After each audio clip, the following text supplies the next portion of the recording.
অবশেষে সরস্বতী পুজোর mini blog নিয়ে চলে এলাম। তো আমি সারাদিনটা কীভাবে কাটালাম, কোথায় ঘুরতে গেলাম, কার সাথে গেলাম, সবটাই আপনাদের সাথে শেয়ার করবো। সো হ্যালো এভরিওয়ান, আমি হচ্ছি দীপা। তো এই শাড়িটা দেখতে পাচ্ছেন, এটা হচ্ছে আমার মায়ের শাড়ি। আমার মনে হয় সরস্বতী পুজো মায়ের শাড়ি ছাড়া অসম্পূর্ণ থেকে যায়। আর এই শাড়িটার সাথে আমি পরেছিলাম এই মালাটা। এটা আমি অনলাইন থেকে অর্ডার করেছি, কারণ লিঙ্ক চাইলে আমাকে বলতে পারেন, খুবই অ্যাফোর্ডেবল প্রাইসে। আর আমি ব্রাউন কালারের লিপস্টিকটা পরেছিলাম, আর এই দুটো চুড়ি, ব্যাস।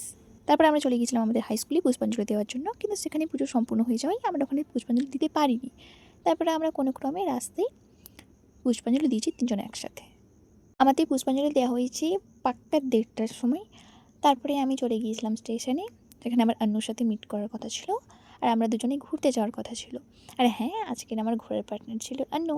আর বাঙালির ভ্যালেন্টাইন ডে বলে কথা, আর স্টেশনে ভিড় থাকবে না, সেটা কি হতে পারে বলুন? তারপরে আমি তো এদিকে সর্ষে ক্ষেতগুলো দেখে দেখে আমি ভাবছিলাম যে আমাদের দিকে যদি থাকতো, কিছু সুন্দর সুন্দর ফটো তুলতে পারতাম অন্তত। আর আজকে আমাদের বেরোতে অনেকটাই লেট হয়ে গিয়েছিলো, যেহেতু আমার পুষ্পাঞ্জলি দেওয়া তখনও হয়নি, আন্নুর দেওয়া হয়ে গিয়েছিলো।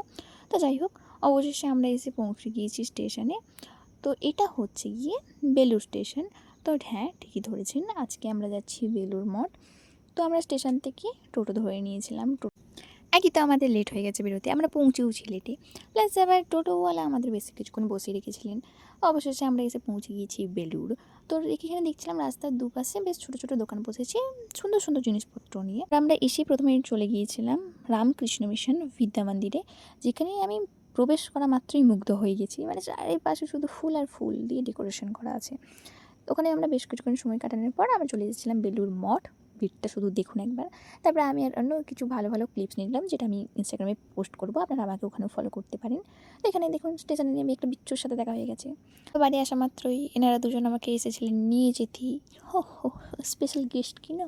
আর যাওয়া মাত্রই ধরিয়ে দিয়েছিলেন এক বাটি গোটা সেদ্ধ। তো আমি তো বাড়িতে এসেই খেয়েছিলাম, তো আমি কিছু খেতে পারবো না বলছিলাম। তো কাকিমা বললেন যে অল্প করে মুড়ি খেতে। তো আমি মুড়ির সাথে গোটা সেদ্ধ খেলাম। আর সত্যি কথা বলতে, গোটা সেদ্ধর সাথে মুড়ি না একটা দুর্দান্ত কম্বিনেশন। সবশেষে ওরা আমাকে আবার বাড়িতে ছাড়তে আসে, তো ওরাকে টাটা করে দিলাম। আজকের মতো এই পর্যন্তই, দেখা হবে অন্য কোনো মিনি ব্লগে।